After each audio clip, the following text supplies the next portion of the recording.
Next step है हमारा उसका सेपरेशन फर्मेंटेशन के बारे में हम डिस्कस किया था कि what is fermentation and what are the steps and what are the conditions of fermentation and how to process, how to convert the reactant into the product by the action of microorganisms.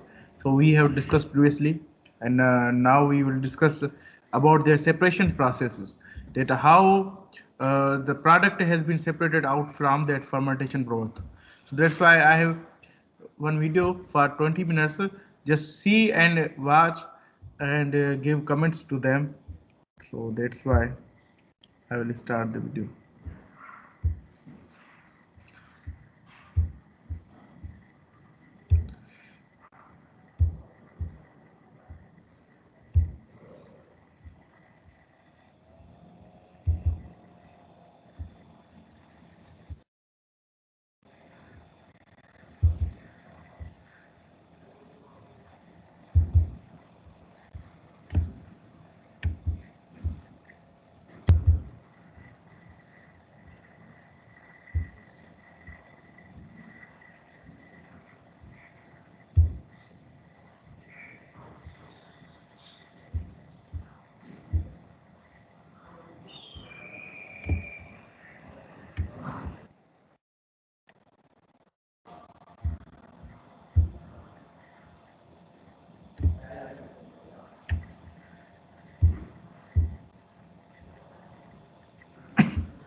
Many of today's biotechnology companies rely on fermentation to produce their products.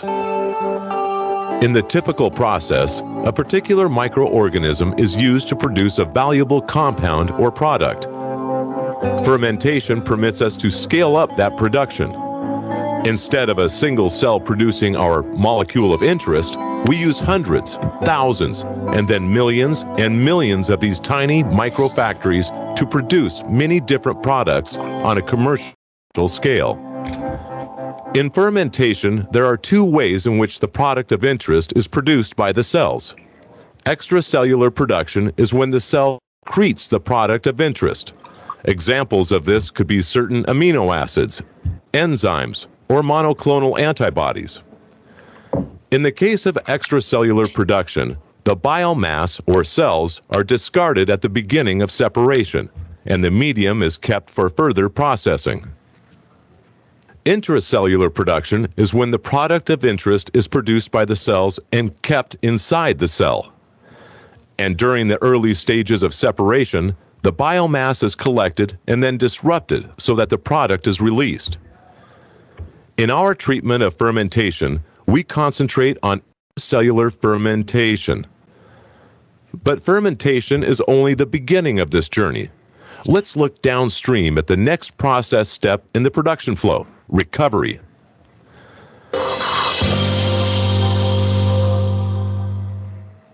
The final product of fermentation is called broth. Broth contains the molecule of interest. However, the molecule is still locked inside a host cell. And millions of these host cells are suspended in a pool of depleted media and metabolic waste products.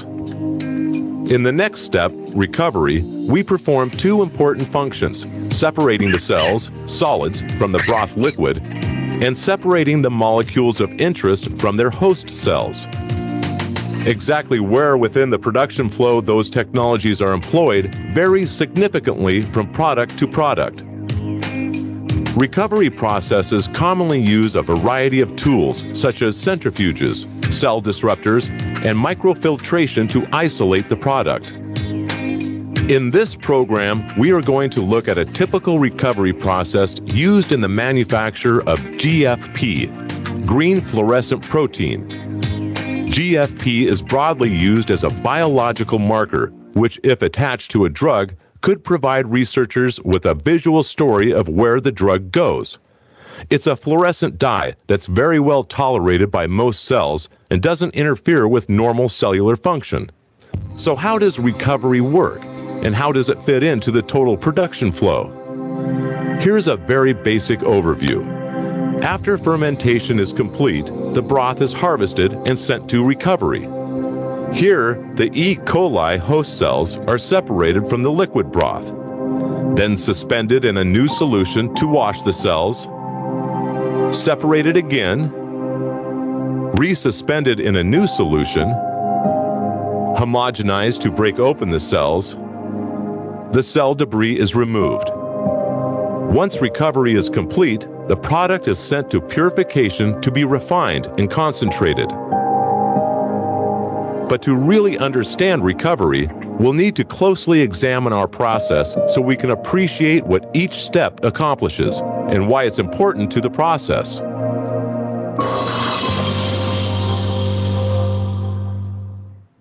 Let's start with the tools we'll use in the green fluorescent protein recovery process. Those would include a disc stack centrifuge to separate solids from liquids, a homogenizer to break open the E. coli cells, and a 0.22 micron filter to separate any remaining solids in the product solution.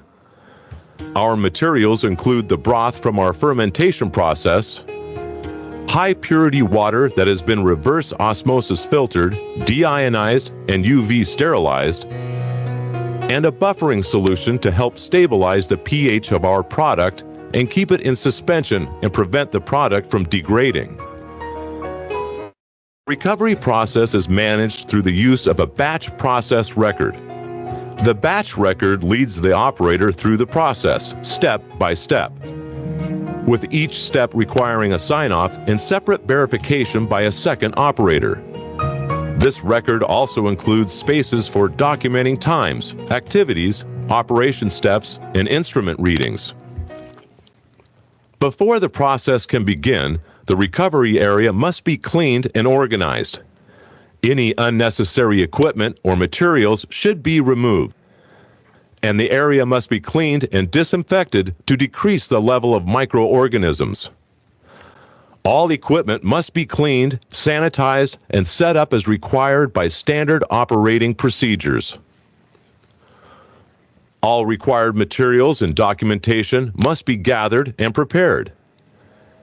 And any updates to the process control software should be made and verified.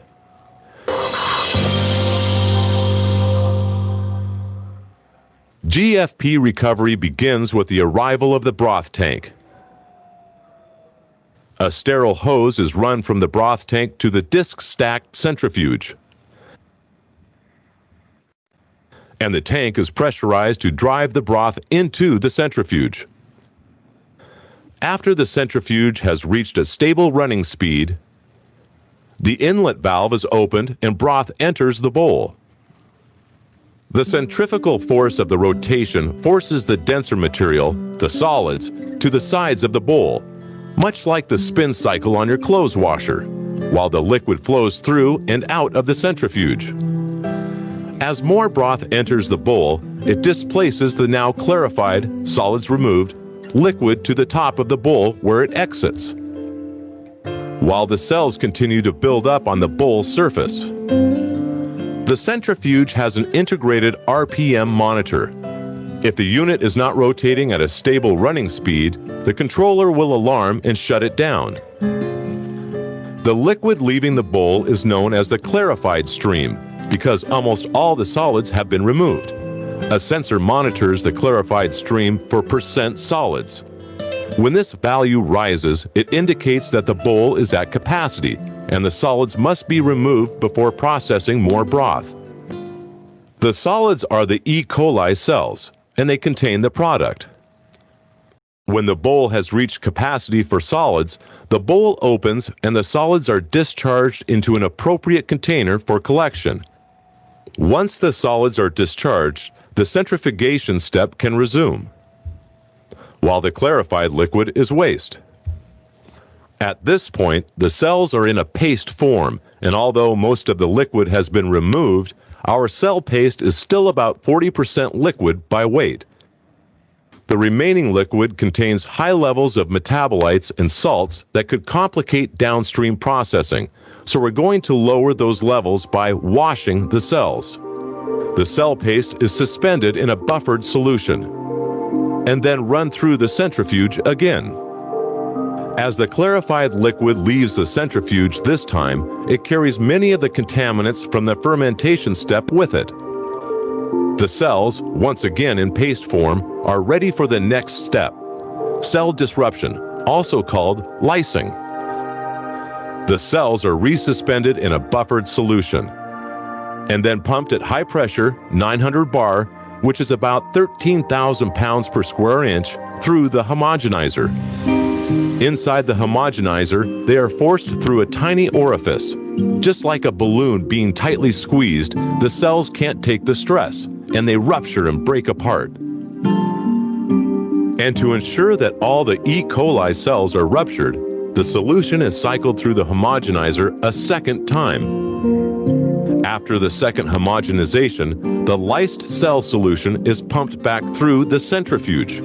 But this time, our goal is different. Before lysing, our product was held within the E. coli cells. Now, with the cells broken apart, the cell contents, including cytoplasm and green fluorescent protein, are mixed into the buffered solution. The centrifuge again spins out the solids, which are primarily cell debris, and it's the clarified liquid which contains our product, GFP. This time, we discard the solids and keep the liquid, which is now known as lysate. Although the centrifuge has removed almost all of the cell debris, some small particles still remain. We'll remove those with our final recovery process step, filtration. The centrifuge lysate is pumped through a 0.22 micron filter. This filter is fine enough that it removes virtually all of the remaining solid materials. At this point, the process stream is referred to as clarified lysate. The recovery process is finished. The clarified lysate is pumped into a vented, temperature-controlled transfer vessel. This lysate tank then moves downstream to the next series of process steps, purification, where dissolved impurities are removed from the GFP solution, and GFP is subsequently concentrated and stabilized.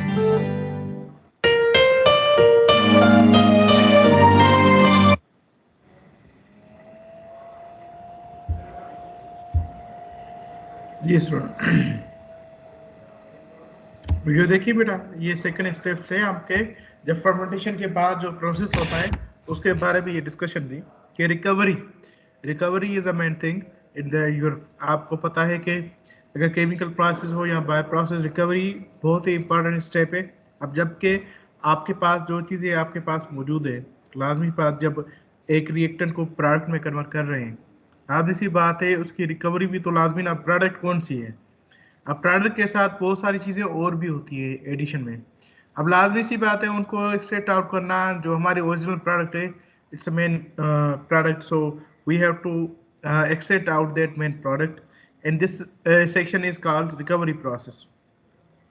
अब जिस तरीके से आपने बहुत सारे industry में बहुत सारे स्टूडेंट्स ने इंटर्नशिप किए, तो वहाँ पर आपने देखा होगा एक चीज़ नोट की होगी कि फर्स्ट स्टेप में आपके रिएक्शन, जब रिएक्टेंट जो होते हैं वो रिएक्टर में आते हैं, वो कन्वर्ट हो जाते हैं प्रोडक्ट में, उसकी बाद में रिकवरी होती है। जिस तरीके से आपका एक एग्जाम्पल ले लूँ, वो रिफाइनरी में अगर कोई गया है तो वहाँ पर आप लोगों ने देखा होगा कि क्रूड ऑयल डिस्टिलेशन किस तरीके से होती है, कि डिफरेंट फ्रैक्शंस में वो किस तरीके से डिस्ट्रीब्यूट होता है। अब फ्रैक्शन डिस्टिलेशन का नाम क्या करता है, डिफरेंट फ्रैक्शन में उसको डिस्ट्रीब्यूट कर देता है। आगे चल के उनके जो है डिफरेंट फ्रैक्शंस बनते हैं। अब उनकी फ्रैक्शंस को जो है फर्दर उनकी रिफाइनिंग होती है, रिकवरी होती है, तो उसमें बहुत सारी चीज़ें और भी एक्स्ट्रा एडेड होती है। इस तरीके से इथेनॉल डिस्टिलरी जो होता है ना, जैसे कि मैंने एक एग्जाम्पल लिया हुआ है इथेनॉल का, तो लाजमी सी बात है जब फर्मेंटेशन के बाद ये जो मटेरियल बचता है तो उसमें बहुत सारी चीज़ें होती है। एक होता है इथेनॉल, और ट्रेस अमाउंट में होती है, मिथेनॉल होती है, दूसरे अल्कोहल्स के टाइप्स होते हैं उसमें मौजूद, फिर उनको रिफाइन किया जाता है, रिकवरी की जाती है उस मेन प्रोडक्ट को। फिर बाकी जो बचती है चीज़ें वो होती है स्पेंट वाश, स्पेंट वाश का क्या यूटिलाइजेशन है। जैसे कि आपको पता है कि स्पेंट वाश आप बायोगैस में उसको यूज कर सकते हैं। डिफरेंट इंडस्ट्री जो है पाकिस्तान में जो इसके ऊपर ऑपरेट कर रही हैं, वो इसके थ्रू जो है स्पेंट वाश के थ्रू बायोगैस बना रहे हैं। बायोगैस से जो है आपका जो है वो बॉयलर भी चल रहा है उसके थ्रू, ताकि आपके जो प्लांट की जो रिक्वायरमेंट है, एनर्जी रिक्वायरमेंट है, वो भी उसी हिसाब से पूरी हो रही है। ये एक साइकिल है, पूरा का पूरा साइकिल है। अगर किसी ने शुगर इंडस्ट्री में इसके couple with the distillery plant, ethanol distillery plant, अगर किसी ने इंटर्नशिप की हुई है तो उसको ये चीज़ें ज़्यादा पता होंगी कि किस तरीके से ये प्रोसेस जो है सारा जो है किस तरीके से साइकिल बनी हुई है, कि आपका शुगर केन जो है उसको किस तरीके से उससे जूस निकाल के उससे शुगर बनाई जाती है। उसके बाद जो मोलासिस बचता है उसकी फर्मेंटेशन की जाती है। उसकी फर्मेंटेशन में जो है जो चीज़ बचती है वो होता है spent wash. Spent wash biogas के लिए इस्तेमाल होती है, बायोगैस जनरेशन के लिए। बायोगैस जो है आपके बॉयलर में इस्तेमाल होती है फॉर पावर जनरेशन। तो ये पूरी की पूरी साइकिल है। अब देखिए शुरू से लेकर आखिर तक ये सारी साइकिल चलती रहती है, ताकि वो जो प्लांट को बिजली मिलती है वो इसी के थ्रू मिलती है। अब देख ले एक ही चीज एक गन्ने से किस तरीके से काम हो रहे हैं, बहुत सारे काम किस तरीके से हैंडल हो रहे हैं इससे। मैंने एग्जांपल ले लिया ये फर्मेंटेशन, ऐसे नहीं कि आपकी इथेनॉल के लिए ही हो, बहुत सारी और भी फर्मेंटेशन होती हैं। आपके फार्मास्यूटिकल प्रोडक्ट्स जो बनती हैं वो इसी के थ्रू बनती हैं। डिफरेंट आपने प्रोडक्ट्स वगैरह जो भी होती हैं, सिंथेसिस आपने जो भी दवाएं वगैरह खाते हैं, तो ये आपके इसी प्रोसेस के तहत जो है ना सारी चीज़ें बनती है।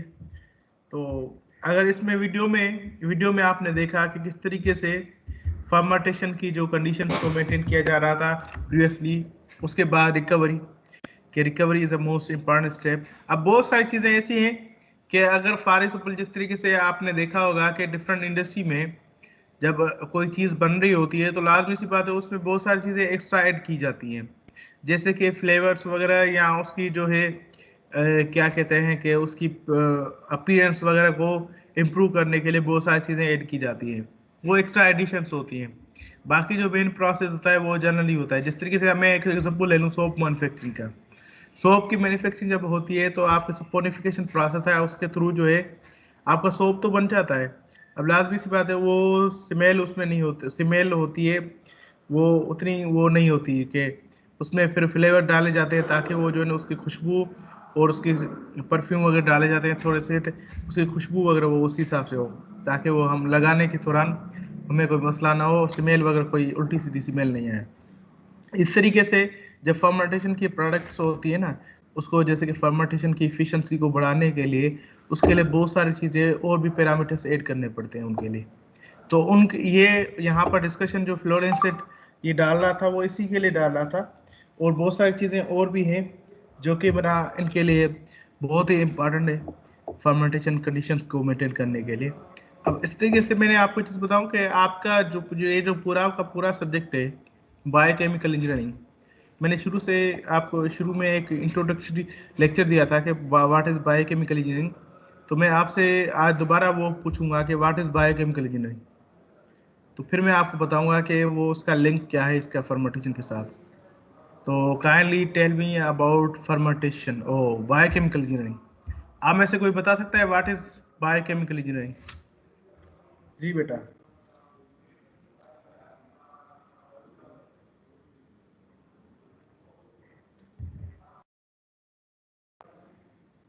बायोकेमिकल इंजीनियरिंग के बारे में बताएं बेटा।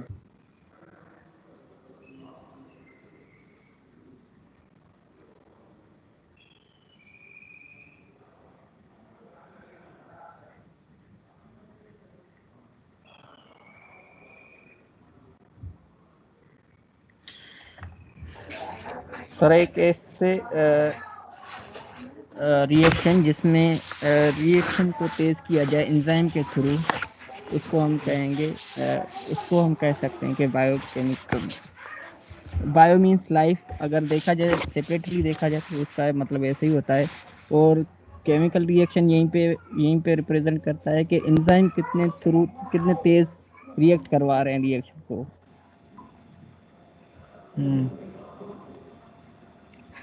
और कोई बेटा? और कोई बताए?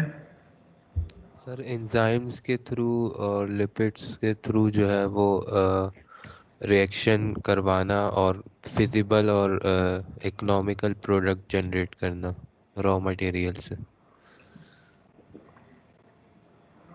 इस्माइल। ला- जी जी बेटा इस्माइल, अब बात सुनो एक, आपने जवाब सही दिया है, अब इसमें एक चीज़ और भी ऐड कर दो कि लाजमी सी बात है कि जो चीज़ एक रिएक्शन प्रोसीड हो रहा है, तो लाजमी सी बात है किसी प्रिंसिपल के तहत हो रहा है, तो वर्ड प्रिंसिपल भी डाला करें, ठीक है ना। किसी भी इंजीनियरिंग को डिफाइन करने के लिए, किसी भी इंजीनियरिंग को कोई भी हो, चाहे वो केमिकल हो बायोकेमिकल हो, तो उसमें principle is the most important step in your engineering approach. So engineering is the most important approach in your, okay. So you must add engineering principles, will be the important one. So you must add principles, okay. Sir So next one, कोई और बता सकता है? क्या जी जी बताएं बताएं, third जी 30, जी जी बताएं। Principles का बता दें सर, प्रिंसिपल्स का क्या क्या हाँ हाँ मतलब। प्रिंसिपल, हाँ प्रिंसिपल का इस तरीके से कह रहा था कि मैंने कहा कि जिस तरीके से आपने देव का हम डिफाइन करते हैं ना कि केमिकल इंजीनियरिंग जो है रिएक्टेंट को प्रोडक्ट में कन्वर्ट करती है, लाजमी सी बात है through some calculation, through some principle. अब लाजमी सी बात है एक रिएक्टेंट जो है प्रोडक्ट में कन्वर्ट हो रहा है, तो उसके लिए कौन सी चीज़ें लाजमी होती हैं। अब लाजमी सी बात है उसके लिए बहुत सारी चीज़ें और भी पैरामीटर्स होते हैं जो कि लाजमी होते हैं उनके लिए। सही। सर ये जो एंजाइम वगैरह का ये रिएक्शन कराते हैं, ये कोई पर्टिकुलर इक्विपमेंट होता है या हाँ हाँ हाँ ऐसे हाँ बेटा, हाँ बेटा, नहीं नहीं बेटा होता है बिल्कुल, क्या इक्विपमेंट्स वगैरह, हाँ उसके लिए जो कौन है होते ना। हैं सर? जी जी बताता हूँ, उसके लिए इक्विपमेंट वगैरह होता है, उसके लिए खास जो है ना वो बायोरिएक्टर्स वगैरह जिसको कहते हैं हम, वर्ड बायोरिएक्टर्स हम आगे चल के पढ़ेंगे फर्मेंटेशन के, अब इंट्रोडक्टरी दिया है ना, उसके बाद हम जो है ना बायोरिएक्टर के बारे में बता थोड़ा सा डिस्कस करेंगे। हमारा जो नेक्स्ट लेक्चर आज या नेक्स्ट वीक अगर है तो ठीक है, नहीं तो फिर आफ्टर वेकेशन हम ये इस सवाल से बायोरिएक्टर्स के हवाले से डिस्कस करेंगे, क्योंकि व्हाट इज़ बायोरिएक्टर, उसकी डिज़ाइनिंग किस तरीके से की जाती है और उसके कौन से स्टेप्स हैं उनको फॉलो किया जाता है जिसके बेस पे उसकी डिज़ाइनिंग होती है, तो बहुत सारी चीज़ें इस पर इंक्लूडेड है। तो इस तरीके से ये चीज़ें इस तरीके से हैं, और प्लस में जो है अभी जो मैं बात बता रहा हूँ कि आपने कहा कि एंजाइम और इनके लिए रिएक्टर, ये बायोरिएक्टर्स वगैरह होते हैं, इनके लिए पर्टिकुलर इक्विपमेंट होते हैं जिनकी बेसिस पे वो काम होता है। क्योंकि एक चीज़ बताऊं, इनके देखें जैसे सिंपल केमिकल रिएक्शन होता है ना, उसमें ये होता है कि आपने टेम्परेचर प्रेशर के कंडीशंस को मेंटेन किया तो आपका काम हो, रिएक्शन वगैरह प्रोसीड हो रहा है, और आपने कैटलिस्ट वगैरह को आपने सही तरीके से मेंटेन किया हुआ है तो आपका काम हो रहा है। अभी फर्मेंटेशन में क्या होता है कि माइक्रोऑर्गेनिज्म्स जो होते हैं उनकी कंडीशंस को मेंटेन करना होता है, उनके एनवायरनमेंट को मेंटेन करना होता है। अगर उसका टेम्परेचर 30 to 40 है, we have to maintain the temperature of about 30 to 40. If they require the pH below the 7, means case in acidic nature they are grow well, so we have to maintain the that pH range. Otherwise we have to maintain mostly, अगर आपके पास अगर basics type के वो है microorganism, so you have to maintain also the basic range of your pH. So different types के microorganism से उनकी different conditions हैं, सो उनको सर मेंटेन करने के प्रेशर लिए उनका पर्टिकुलर, जी जी जी जी प्रेशर बताएं, जी जी बताएं। प्रेशर का कॉन्सेप्ट है सर इसमें कोई? हाँ प्रेशर का कॉन्सेप्ट इस रेंज में है कि अगर हम बात करें कि लाजमी सी बात है भाई, प्रेशर क्या होता है, फोर्स पर यूनिट एरिया। तो जी लाजमी सी बात है कि जब हम बात करेंगे रिएक्टर की, तो रिएक्टर में जब एजिटेटर मूव करता है तो प्रेशर तो डेवलप होता ही होता है, तो ये चीज़ तो है ही है इम्पोर्टेंट अपने हिसाब से, पर ज़्यादा इम्पेक्ट नहीं है। अब हाँ एक बात पे इम्पेक्ट है कि जब इसकी फर्मेंटेशन के बाद हम इसको लेकर चलते हैं आफ्टर डिस्टिलेशन, डिस्टिलेशन उसकी रिफाइनिंग जब होती है, तो वहाँ पर जैसे कि अगर डिस्टिलेशन कॉलम जो है प्रेशर कॉलम है, प्रेशर बेस कॉलम है, तो फिर आपकी वो प्रेशर की जो है ना कॉन्सेप्ट एक आ जाती है चीज़।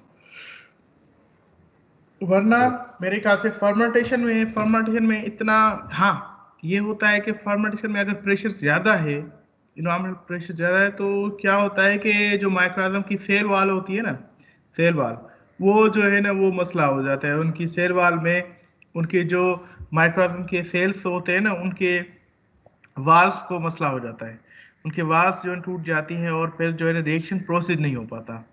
तो प्रेशर का अपना एक रोल है कि भाई वो अगर ज़्यादा हो तो उसके लिए फर्मेंटेशन कंडीशन को, पर ज़्यादातर नॉर्मल टेम्परेचर, नॉर्मल जो है आपका एटमॉस्फेरिक जो आपका है प्रेशर है, उसी पे चलता है सारा काम। उसमें मैं जब काम करता था डिस्प्ले प्लांट में, 2 साल जॉब की इस इंडस्ट्री में फर्मेंटेशन में, तो वहाँ पर हमारा जो मेन टारगेट होता था वो था 2-3 चीज़ें। एक होती थी पीएच, दूसरी होती थी टेम्परेचर, दूसरा होता था टेम्परेचर। ये 2 चीज़ों को हम ज़्यादातर मेंटेन करते थे। तीसरी चीज़ होती थी उनकी शुगर की कंसंट्रेशन, जिसको हम वर्ड जो है वहाँ पर इस्तेमाल करते थे brix, brix percentage. Brix percentage हम उस चीज़ को कहते, ब्रिक्स उसको कहते हैं कि कंसंट्रेशन ऑफ शुगर। अब शुगर की कंसंट्रेशन को मेंटेन करना मना मीन्स कि अगर फॉर एग्जाम्पल देखते थे कि भाई हाँ शुगर यूटिलाइज हो रही है नहीं हो रही, तो उस ये बहुत सारे पैरामीटर्स है, 2-3 पैरामीटर्स है जो कि लाजमी होते हैं। ब्रिक्स क्या होती थी, वो रिएक्टेंट की होती थी कि रिएक्टेंट जो जैसे कि मोलासिस होता था उसकी ब्रिक्स परसेंटेज होती थी कि भाई कितनी है, अगर ज़्यादा है तो उसकी फर्मेंटेशन हो रही है नहीं हो रही, क्या कंडीशन है, किस तरीके से मेंटेन किया जाए।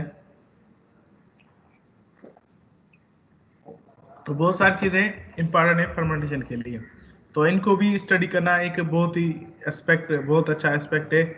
उसको डिफरेंट स्टडीज आपको मिलेंगी, research paper, reviews paper, lot of review papers and books and also on this topic also have been published already.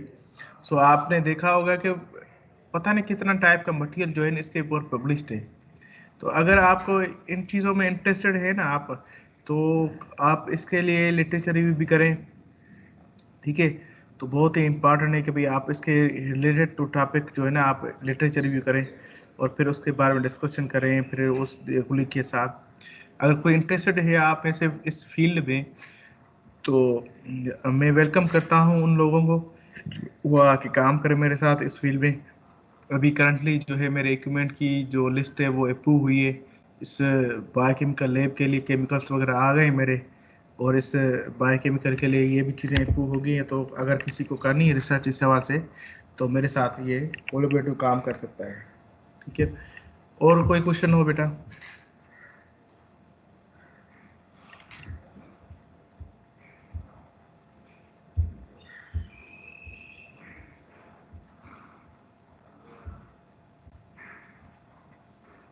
जी बेटा।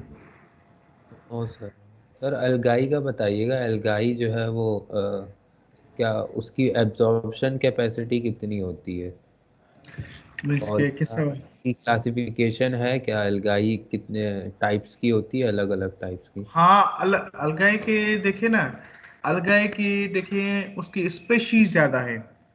अगर हम उसके देखें ना, जैसे कि एक एग्जांपल बता देता हूँ कि एक वर्ड होता है स्पेशी, मीन्स के उसी फार्म में बहुत सारे अलगाई मौजूद है, ठीक है। स्पेशी उनकी ग्रीन अलगाई हो गई, ब्लू अलगाई हो गई, बहुत सारे टाइप्स की अलगाई हैं और बहुत सारे टाइप्स के इसमें फील्ड में आ जाती है, बहुत सारी चीज़ें आ जाती है। अभी इसके ऊपर जो है एक मेरा बुक भी आने वाला है अल्हम्दुलिल्लाह इस अलगी बेस्ड पे। तो उसमें बहुत सारी चीज़ें मैं आपको, लिपिड कंटेंट भी उनकी वेरी करती है। तो आपको अगर इस हवाले से अलगी के बारे में अगर आपको डिस्कशन करनी है कुछ मिनट के, आपको इंटरेस्टेड हैं आप, जी। तो आप जो है ना जो टाइम निकालें, फिर मैं जो है ना लेक्चर रखता हूँ अलगाई के बारे में। मेरी इस यहाँ पर क्लास के दौरान भी मैं डिस्कस कर लूँगा, लेक्चर दे दूँगा। तो अगर आपको अलहदा नॉलेज चाहिए इस फील्ड में, तो आप जो है मेरे साथ डिस्कस कर सकते हैं इस फील्ड में, तो आपको ज़्यादा नॉलेज, ठीक है ना। अगर कोई इस फील्ड में काम कर रहा है, बायोमास के ऊपर काम कर रहा है, बायो रिफाइनरी के ऊपर काम कर रहा है, तो you can discuss with me about their.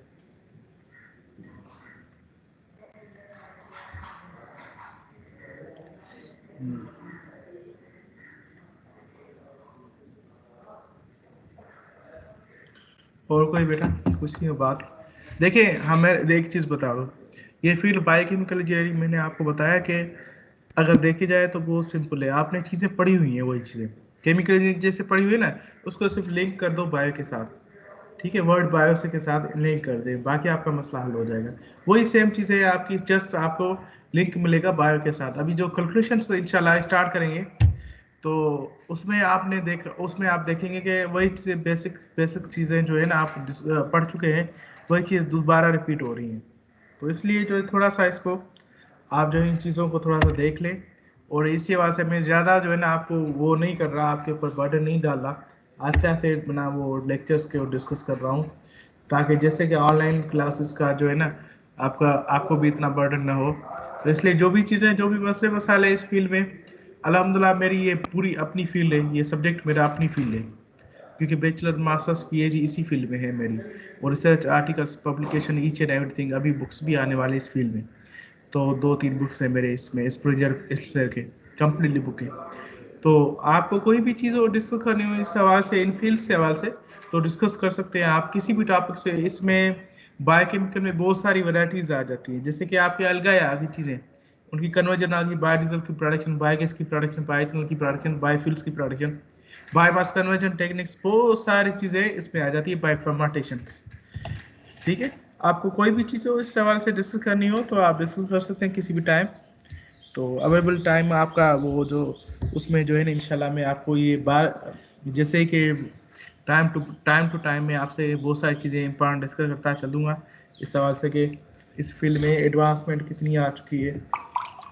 बहुत सारी एडवांसमेंट इस फील्ड में आ रही है, और बहुत सारी इंपॉर्टेंट ना क्या कहते हैं कि ये एक फील्ड है इस इंजीनियरिंग के सवाल से, कि भाई बायोकेमिकल इंजीनियरिंग इमर्जिंग फील्ड है, इसमें बायोलॉजिकल नॉलेज, जेनेटिक इंजीनियरिंग। आजकल आपको पता है कि सिंपल सा एक एग्जाम्पल ले लें वायरस का। अभी वायरस कोविड-19 जो है कितना इन्होंने वो मसला किया हुआ है, कितने मसले अभी तक मेरे ख्याल वैक्सीन किसी ने बनाई नहीं बनाई वो अलग मसला, कितना अर्सा हो गया है कि ये वायरस अभी तक इसको हैंडल नहीं कर पा रहे। तो कितनी दुनिया के कितने लोग हैं इस फील्ड में लगे हुए हैं। देखिए ये है एक बायोलॉजिकल फील्ड है, तो इसको बायोकेमिकल इसी फील्ड में आ जाती है चीज़ें। तो आपको इसलिए कह रहा हूँ कि ये फील्ड बहुत ही इंपॉर्टेंट है, क्योंकि फ्यूचर में अभी तो करंटली ये कुछ दिन पहले से न्यूज़ ये भी पता चला है कि दूसरा कोई वायरस है जो कि इंसर्ट हुआ है, और वो बड़े मसले मसाइल कर रहा है क्रिएट। इसका दूसरा जो है इसका कल्चर मिला है इसका कोविड का। तो इसके डिफरेंट कल्चर्स हैं, ठीक है ना। कल्चर का मकसद होता है कि इसकी डिफरेंट वो जो कि एक है ना, जैसे कि कोविड होगा, कोरोना हो गया, उसके डिफरेंट स्पेशीज हो गए। अब लाजमी सी बात है हर मुल्क में, हर ममालिक में अलग अलग स्पेशी हैं। ठीक है, अब जिस तरीके से यहाँ पर पाकिस्तान में देखें, कई ममालिक में देखें कि वहाँ पर इस वायरस ने कितना मसला किया हुआ है इस फील्ड के हवाले से। ठीक है, आपको पता है कि ये जो है इसलिए मैं आपको चीज़ कर रहा हूँ कि माइक्रोदम, जिस तरीके से आप सिंपली एक एग्जाम्पल ले लें, अगर हम बेकरीज की बात करें तो बेकरीज में बहुत सारी चीज़ें आ जाती है। बेकरीज के यहाँ पर जो पाकिस्तान में और दूसरे ममालिक में वो अलग नेचर के हैं।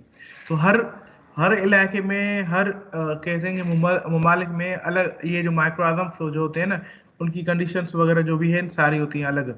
जैसे कि बहुत सारे ममालिक ऐसे हैं जहाँ पर 12 माह जो है ठंड रहती है वहाँ पर, तो लाजमी सी बात है वहाँ पर माइक्रो आदम वैसे टाइप के होंगे कंडीशन को। यहाँ पर पाकिस्तान में देखें कि 4 सीजन्स आती हैं, तो उसमें वही कंडीशंस होती है। इस तरीके से मैं ये चीज़ें इस तरीके से इसलिए डिस्कस कर रहा हूँ कि आपको थोड़ा सा इस सवाल से थोड़ी सी चीज़ें जो है ना नोट आउट करनी है इस सवाल से कि इस फील्ड में क्या क्या एडवांसमेंट हो रही है। ठीक है जी, तो कोई और मसला हो तो डिस्कस कर सकते।